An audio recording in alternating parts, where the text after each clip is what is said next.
Hello, everybody, and welcome to the X Factor with the Crypto Hipster. This is the Crypto Hipster, Jamil Hasan, where I bring you crypto policy and regulatory news, insights, analysis, and commentary. My commentary from all around the world in crypto and blockchain. And this is episode 72, season 4, episode 12. We took last week off. Today is January 5th, 2024.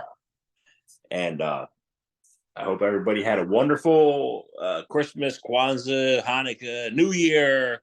Happy New Year to all my listeners. And today is going to be, we're going to go over some stuff because today is the decision day. Today is the big decision day, the future of Bitcoin by the SEC. They're going to rule on if those ETFs come alive today. This recording is taking place before that decision, and we will talk about the decision next week because, well, actually, maybe we will, because maybe it will be no. Maybe the SEC will say yes.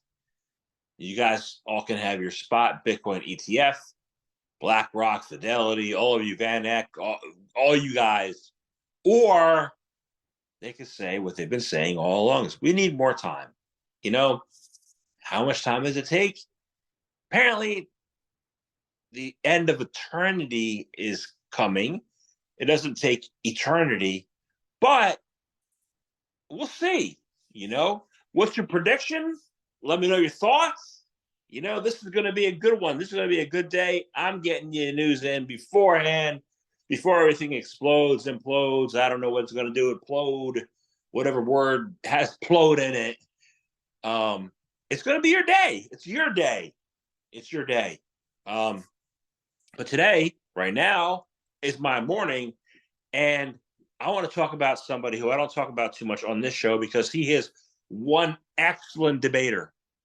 He will pick people who he knows. He knows he can beat in the debate. Like, he will debate Anthony Pompliano. He will debate other people because he knows when he debates, he puts the argument on a different plane. He's arguing one plane, one step of the ladder, while everybody else is on a different rung. And if he were to debate me, and I invite you to debate me, Mr. Peter Schiff, you won't win your debate. But you can't do that, can you? You can't do that. You don't want to do that. I actually delivered one of my books to your office one time in person. Blockchain ethics in person to your office. And your secretary was like, "What are you doing?" Well, I'm giving you a gift, So, yeah, happy to talk to you. I know I've posted some dinosaur pictures of you holding a bar of gold, and you do speak like a dinosaur sometimes. But hey, let's see what you have to say today. Peter Schiff says spot Bitcoin ETF could crash BTC price. Oh yeah, really? Amid the mix of anticipation and skepticism about the potential approval of the first spot Bitcoin ETF today, maybe in the US, prominent Bitcoin critic and gold shiller Peter Schiff has warned BTC enthusiasts to be careful what they wish for. In a tweet on X, Schiff said spot Bitcoin ETFs could have a catastrophic impact on the price of Bitcoin. Schiff said the promise of a U.S. listed spot Bitcoin ETF has supported the Bitcoin price and speculative demand for years. This could mean the approval of an ETF could collapse the price if the anticipated institutional demand doesn't come. He says, be careful what you wish for. The promise of a U.S. listed spot Bitcoin ETF has been supporting the Bitcoin price and speculative demand for years. Once the ETFs are launched and the highly anticipated institutional and other new investor demand does not show up, look out below. Schiff has been a long-term Bitcoin skeptic and has made money off that, have you, sir? And he has predicted its demise for years, but that demise hasn't come yet, right? Only to be proven wrong each and every single cycle. How long are you going to be proven wrong, sir?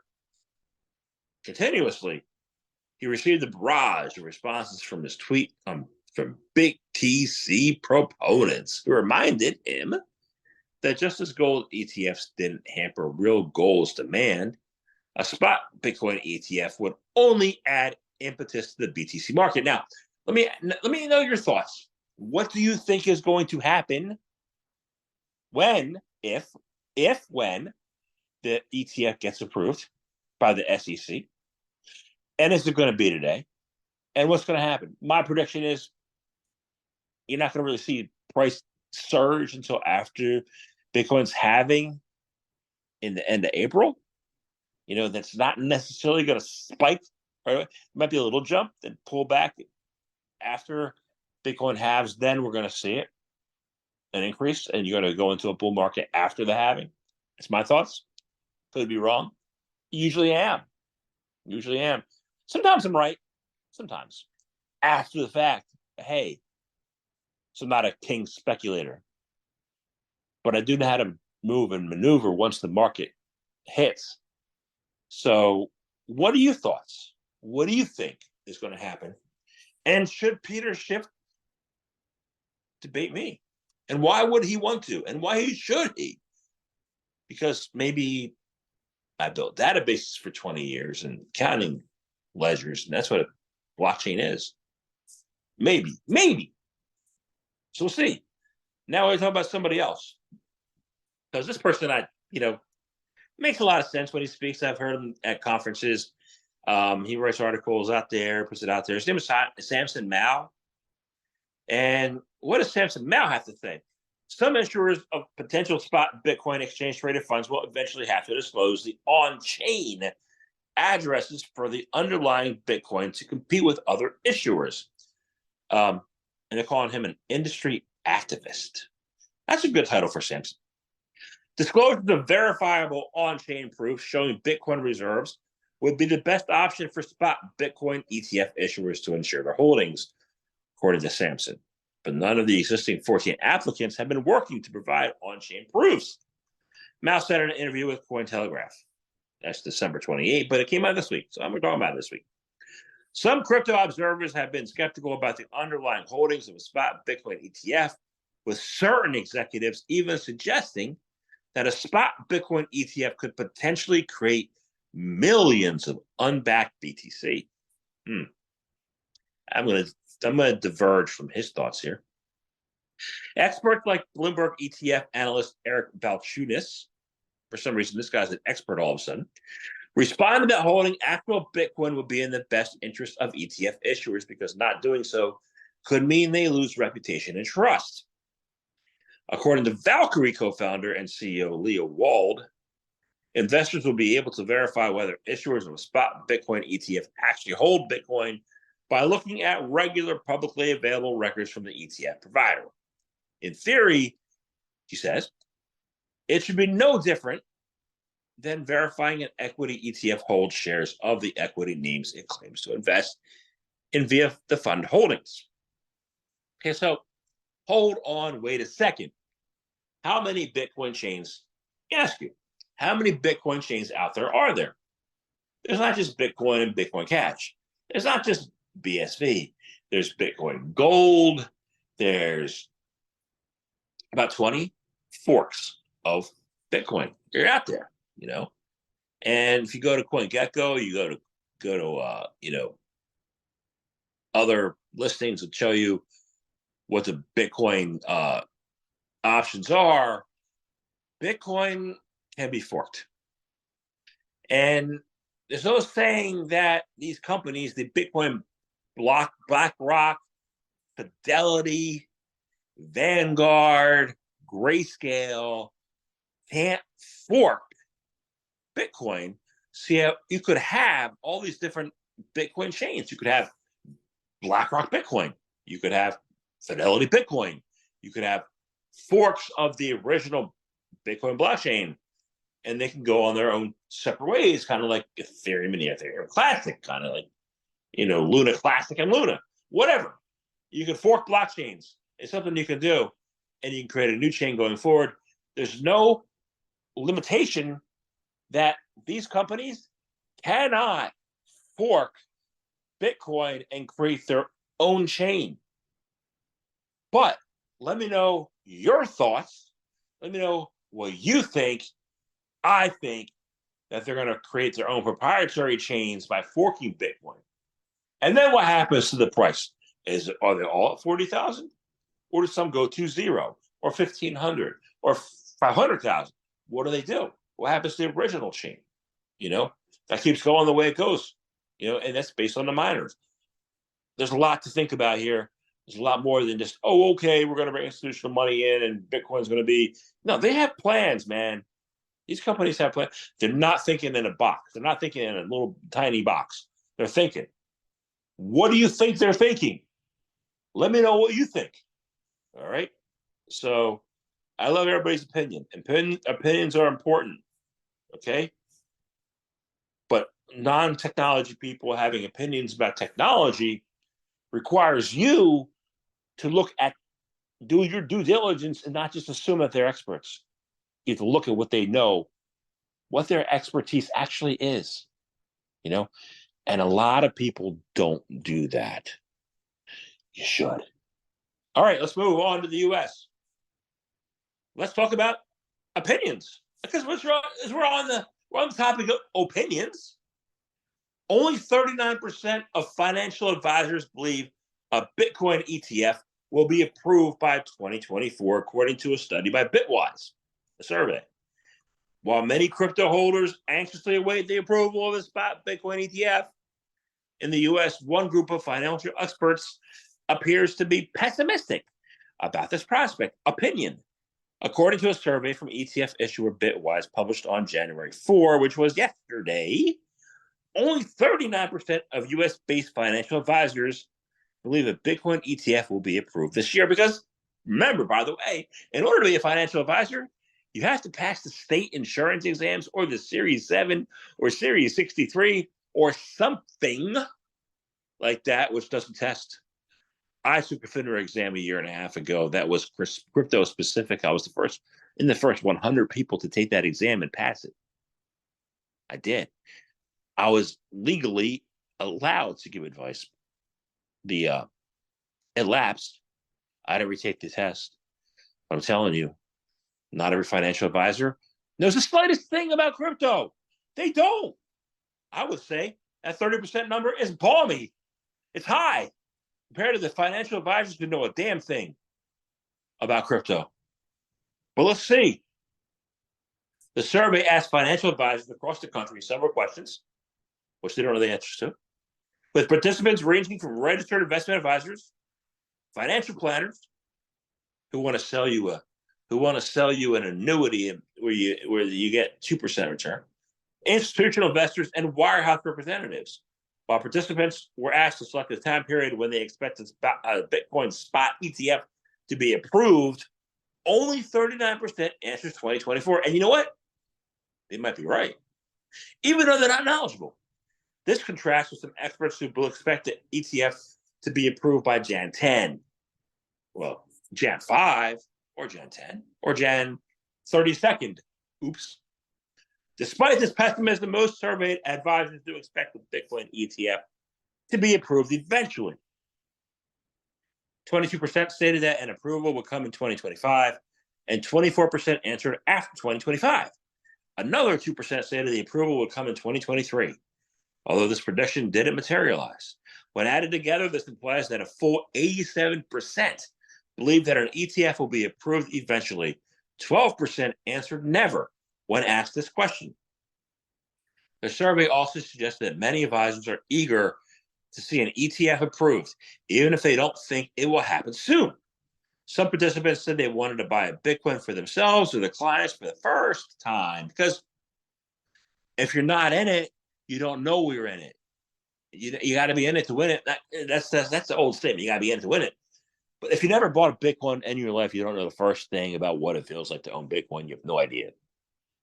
Yeah, you're giving your opinion. Got to stop putting people on a pedestal. Check them out. See if they know anything. But in the U.S. at least, we don't want to do that, do we? I do all the time, by the way. For years, ETF issuers have struggled to get a spot Bitcoin ETF approved by the U.S. Securities Exchange Commission. You know what? Let's talk about this further, because 2024 is going to be an election year. Okay? And what do politicians do besides stealing, besides making sophisticated trades like Nancy Pelosi, and receiving money from Sam Bankman-Fried? What do politicians do well? I mean, on a positive side, politicians rally. Politicians rally their voters. They rally them closer to the election. Say a spot Bitcoin ETF was approved in January. Let's say it was. Where's the rally point? What, like, doing it now and say things go downhill, your politicians lose. I don't think the Democratic politicians who were installed in this country want to lose an election. They want to win. And what do you do if you're creating momentum near an election? Is you wait for decisions closer to the election.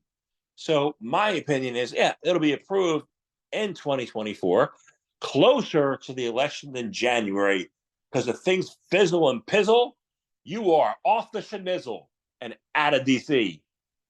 I don't think that's going to be a risk that the politicians want to take. But, so what are we talking about here? Crypto swing voters.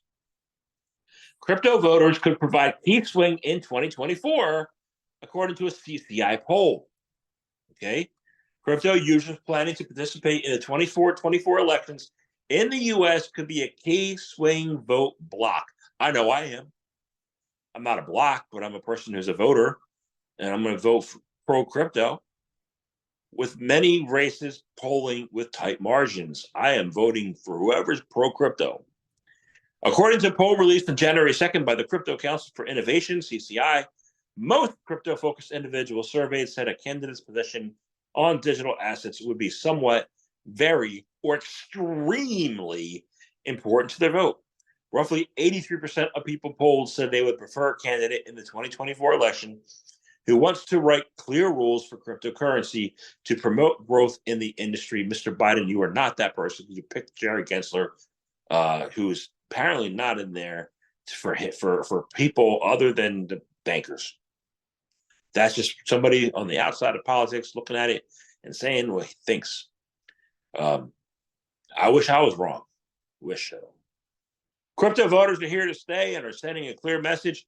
They want Congress to prioritize cryptocurrency regulation, said former U.S. Senator Cory Gardner, a CCI political advisor. The issue could be the deciding factor in tight races, offering a unique opportunity for any party ready to earn their trust.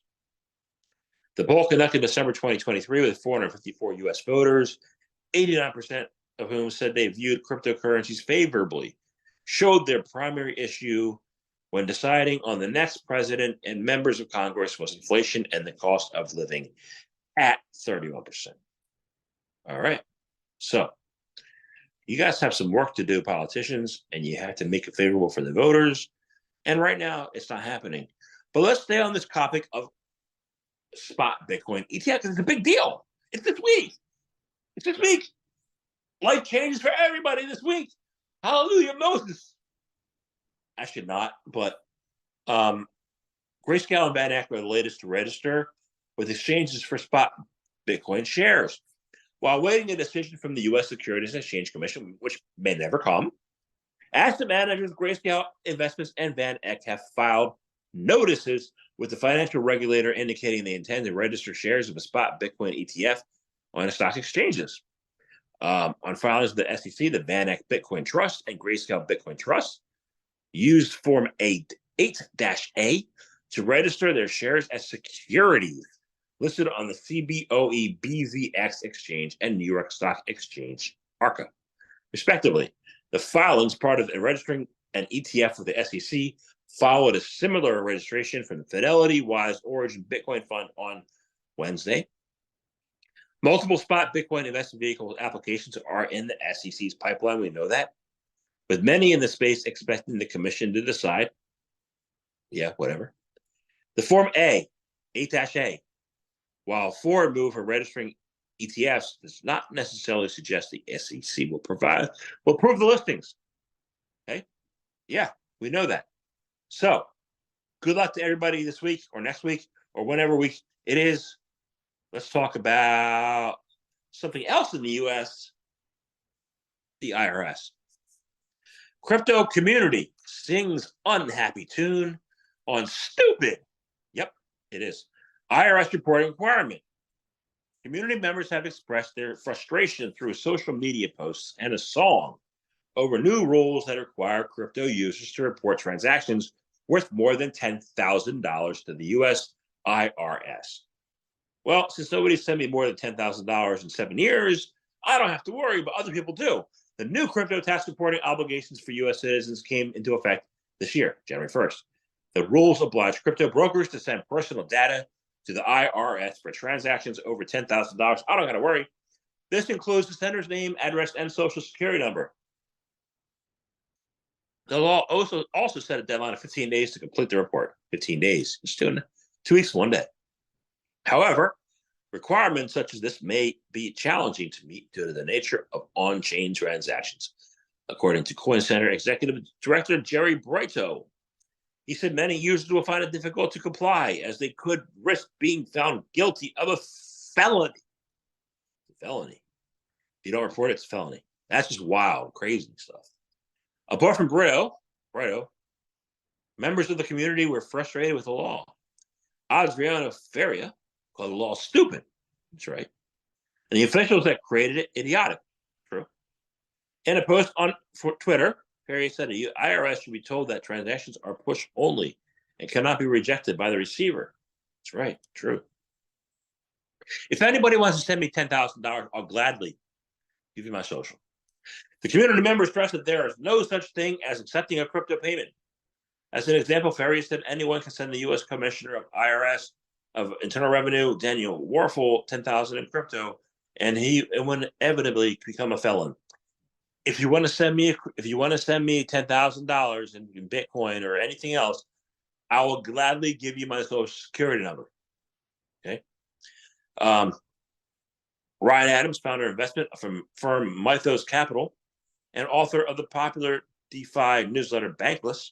Well, it's not really popular, but shared similar sentiments and highlighted that there are no instructions for filing the report. On the other hand, some interpreted the law as a way to prevent people from selling their crypto. I'll just sell $9,999 worth of crypto at a time. It's fine. It's less than 10,000. All right. One last area. Let me know your thoughts. Is there any difference between $10,000 and $9,999? Please just send me $9,999.99. I'll be under the threshold. Round down by a penny. It's fine. I won't complain. I won't tell on you. It's fine. Please do it. Happy to receive it. SEC asked court to consider Terraform Labs ruling in Binance case. What's the hell going on here? The U.S. Securities and Exchange Commission, there's that word again, has filed a motion in federal court asking a judge to consider a summary judgment ruling in its case against crypto exchange Binance. Or, as, what's that lady's name? Janet Yellen? Binance. In a January 3rd filing in the U.S. District Court for the District of Columbia, the SEC said in December 20 a ruling in the commission's case against Terraform Labs and its co-founder, Du Quan, had a number of issues similar to the enforcement action against Binance US, and former CEO CZ. In the Terra case, Judge Rakoff largely sided with the SEC, ruling that specific tokens involved in the alleged fraud were securities because they are investment contracts, and offers and sales of UST constituted an investment contract. The court's analysis of the Terraform defendants, so-called stablecoin UST, is particularly relevant to court's consideration of defendants' arguments concerning Binance's so-called stablecoin BUSD and defendants staking as a service BNB Vault and simple earn programs. All right. Well, you know what you got to do. Let's go to Europe because things might make more sense over in Europe. Let's go. Let's see what they're going to do over here in Europe. EU, yeah. Regulators to investigate banks' crypto exposure. Oh, that's goody. Goody, goody. The European Banking Authority is to investigate the interconnectedness of legacy banks with non bank financial institutions, NBFIs. The European Union's banking regulator, the European Systemic Risk Board, and the Financial Stability Board will assess hedge funds, private equity, and crypto platforms. The intention was announced by the chair of EBA, Jose Manuel Campa, in a January 3 interview with the Financial Times. Campa believes that the whole underlying chain in NBFIs should be traced to understand the scale of the potential for contagion between banking and non-banking financial institutions in a stress situation. There's that word again. I've been saying it since last summer, since these banks in California went belly up. CCAR, the Comprehensive Capital Analysis Review. Their executives there who were appointed to the board or appointed didn't have any background whatsoever in CCAR. Stress testing is very important for banks. I say it out loud. I say that's what's needed. People scoff, laugh. They don't understand. Capital intensive review and stress testing is very important for bankers. So the executive revealed that the EBA had already assessed the bank's balance sheet exposure to non-banks, including loans. It believes NBFIs to be a secure sector with a not homogeneous quality of available data. You need to stress test your bank. You need to stress test. But if you're a bank like Jamie Dimon in the U.S., you can't say, Bitcoin's a fraud. If I were the government, I'd shut it down, and then be an authorized signer on BlackRock's application for a spot Bitcoin ETF. It goes against everything you've said for the past decade, and getting your foot in there in a little Weasley kind of way. But that's not the problem I have with that bank. The problem I have is I know people who work for Jamie Dimon, who work for JP Morgan, and they follow this guy like the Messiah. Like everything he says is true. And I've been called by these people, a fraud for years, but I'm not. I'm giving you the truth. Are your bankers bringing you the truth? Are they? Or are they, I don't know, taking out your leverage longs and eliminating your financial position for their own gain? I don't know. Let me know your thoughts. You tell me. I don't know. Actually, I do know, but I'm not going to say. I'm just going to put it out there and ask you for your thoughts. Let me know your thoughts. Thank you. Now let's go to the UK because maybe some things make sense in the UK because they don't in Europe, they don't in the US. OKX to enforce new FCA rule for UK users. Crypto exchange OKX is introducing rules for its United Kingdom-based users as part of a new regulatory requirement by the country's Financial Conduct Authority. According to an announcement, starting next week, UK users will be required to complete an investor questionnaire to prove they understand the risks involved in buying and trading digital assets. A lot of you don't, but you should. In addition, users must complete a second questionnaire evaluating whether investing in crypto is appropriate for them. Those unable to complete the questionnaires or demonstrate a grasp of the risks will become ineligible to hold an OKX account. Wow. Yeah. Binance and OKX have Binance and OKX have pledged to comply with new FCA rules set to take effect on January 8, 2024. On October 26th, Binance said it launched a new domain for UK users and partnered with the local peer-to-peer lending platform, Rebuilding Society. I like that. Rebuilding Society. Rebuilding it in a way which helps everybody and not just the select few. Let's go to Spain because, on the show we talk about paella. We talk about chicken and rice.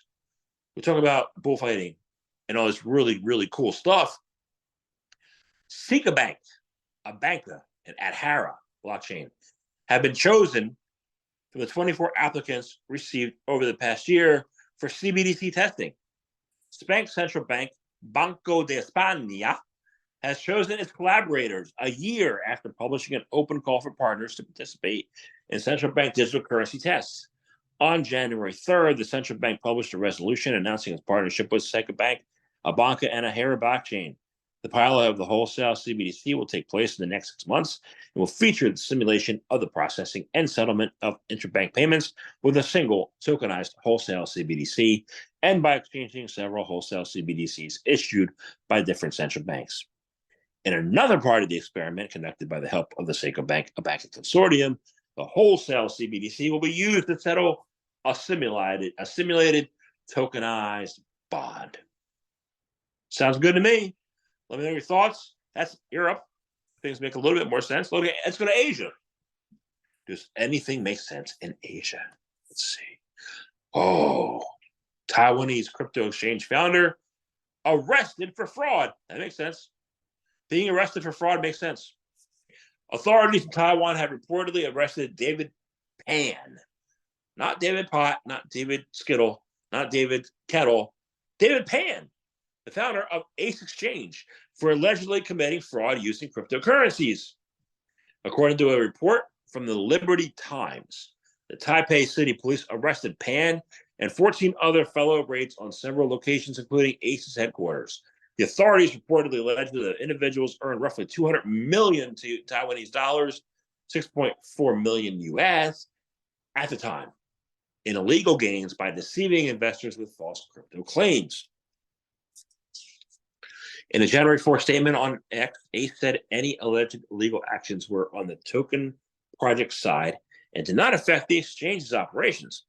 Ace President Wang Chenhuan said the exchange planned to delist the MOCT/Taiwan dollar trading pair on January 8. MOCT, M-O-C-T, was one of the tokens issued in the alleged fraud and would fully cooperate with any investigation. Good for you, Taiwanese police. That's what I had to say. South Korea. Let's go to South Korea. South Korea proposes a ban on credit card payments for crypto. Yeah, it's dangerous, It is. South Korea's top financial regulator is proposing to change the country's credit finance laws to prohibit local citizens from purchasing crypto with credit cards. Makes sense. In January 3rd, legislative notice, the country's Financial Services Commission, FSC, cited concerns about illegal outflows and money laundering that could come with South Korean citizens buying crypto from foreign exchanges. Concerns have been raised about illegal outflow of domestic funds overseas due to card payments on overseas virtual asset exchanges, money laundering, speculation, and encouragement of speculative activities, the FSC stated. According which virtual assets are stipulated as prohibited for payment. I'm not sharing. Under current laws, local crypto exchanges only allow transactions between virtual assets through deposit and withdrawal accounts where the user's identity can be verified. But these rules don't apply to foreign crypto exchanges. Well, I agree, but for a different reason. And let me know your thoughts. FOMO. Squirrel syndrome. Nice and shiny. A lot of new coins happen all the time in crypto. All the time. Buying a credit card. If you don't have the cash, getting the cash gives you an opportunity to think about it before you buy. If you buy on a credit card, you're not thinking. You're just buying. Which, okay, you got crypto now, but is it the right one? If you go to this gambling decks with all these new flashy name coins, all the memes, that's kind of degenerate gambling. That's kind of different than buying Bitcoin, which is a long-term investment. It's easy to gamble on a credit card, and it's hard to invest, when you're buying shiny, when you're chasing the squirrel, when there's all kinds of FOMO at all times. I think not buying on a credit card helps you develop discipline, helps develop thought, before you buy, think at least a couple days. And then you think, oh, what was I thinking about? Biggest asset for me, this is not financial advice, this is human advice. For me, I mean, my experience is putting something in a vault with a 48-hour lockup where you can't change it has been life saving, not only in crypto, but helps me think about, what do I want to do before I actually act on impulse. Taking away the credit cards and career, wherever you are, takes away the action on impulse.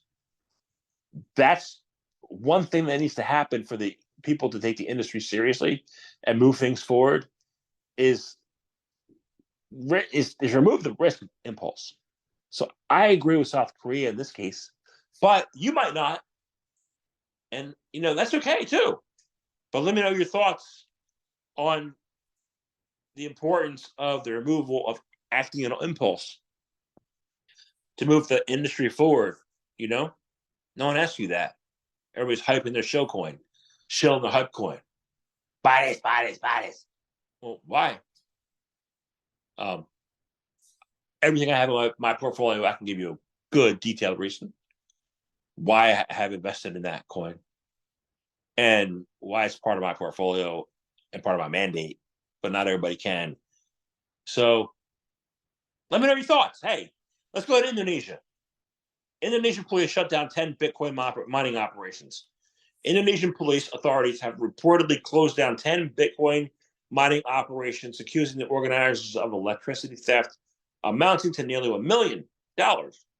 According to a recent local report, the Sumatra police force took action against a multi-site Bitcoin mining operation across 10 locations in Indonesia, confiscating 1,134 Bitcoin mining machines along with 11 meters of electrical cable and computer equipment.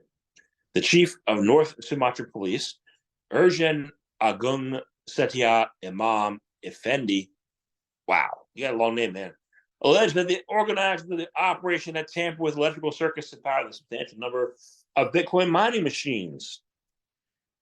It's further claimed that the total loss from these 10 electricity theft locations is estimated to be 14.4 billion Indonesian rupiahs, which is approximately almost $1 million US dollars. Okay. We're going to close up with Africa. We're going to go to Africa. And Nigeria's yellow card anticipates crypto boom as central banks lift ban. Nigerian crypto exchange Yellow Card believes the Central Bank of Nigeria's recent guidelines lifting the crypto transaction ban presents an opportunity for more legitimacy and integration with the traditional finance system and dealings with crypto transactions, pending expanding its users base. In an interview with Chief Data Protection Officer and Vice President of Legal, Commercial, and Product, that's a heck of a title, at Yellow Card, Lasbury Ulumdimu said the peer-to-peer market, once dominant during the ban, will change with increased banking support.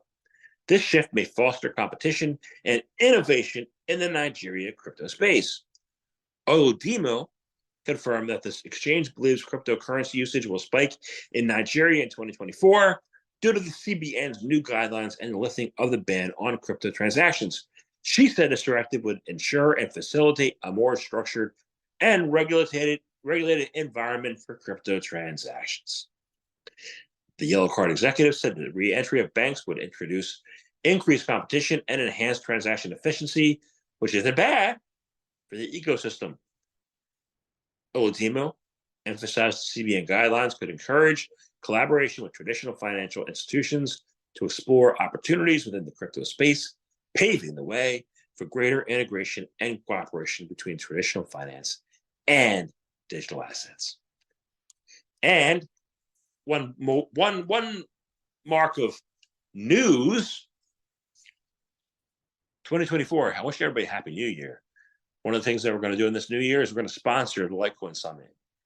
I mean, your thoughts, should I be a digital sponsor or should be a silver sponsor? Let me know your thoughts. And I launched in December Crypto Hipster Developer, which is a development company. And the goal is to help people improve the user experience of crypto. What does that mean? Well, stay tuned, find out, stick around. Let me know your thoughts. Have a great week. We'll see you next Friday. This has been episode 72 of The X Factor, the Crypto Hipster. Have a great week.